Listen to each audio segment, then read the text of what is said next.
తిరుపతికి తీసుకొచ్చి సంతకం చేసి దర్శనం చేపిస్తే సరే ఓకే. ఆ ఒక భార్య పాత్రగా, ఒక క్రైస్తవురాలిగా, ఒక క్రైస్తవుడు విగ్రహారాధన చేయడం గాని, ఒక క్రైస్తవుడు యెహోవా తప్ప వేరే దేవునికి పూజించడము, నమస్కరించడము, దాన్ని మా క్రైస్తవ సిద్ధాంతమే అది వ్యతిరేకిస్తుంది. మా బైబిల్లో ఉన్న ప్రధాన మొదటి ఆజ్ఞ, నేను తప్ప వేరొక దేవుడు నీకు ఉండకూడదనే యొక్క ఆజ్ఞ, అది అతిక్రమము.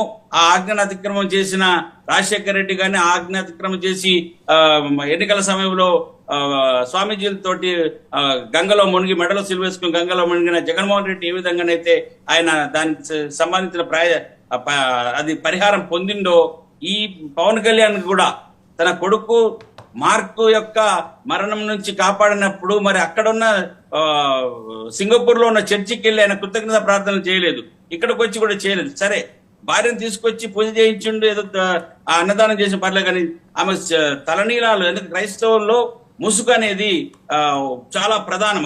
స్త్రీ తన యొక్క వెంట్రుకలు కనబడకుండా ముసుకేయాలి, కానీ ఆ ముసుగు తీసేసి వెంట్రుకలు తీపి ఇచ్చే చర్య ఏదైతుందో పవన్ కళ్యాణ్ మరి తెలిసి వ్యక్తిగతం చేస్తుండా, లేదా తాను సనాతనంలో నుంచి డీప్ సనాతన, కట్టర్ సనాతనంగా మారడానికి తన భార్యను అన్నా లెజినోవా గారిని వాడుకున్నాడా? ఈ విషయం పైన పవన్ కళ్యాణ్ యొక్క చర్యలను మేము తీవ్రంగా ఖండిస్తున్నాం. అన్నా లెజినోవా గారు కూడా క్రైస్తవులకు క్షమాపణ చెప్పి మరి ఆమె ఏ ఒత్తిడితోటి ఈ రకంగా పాల్పడిందో ఎందుకు క్షమాపణ చెప్పాలండి? నాకు అర్థం కాదు. ఎందుకు క్షమాపణ చెప్పాలి?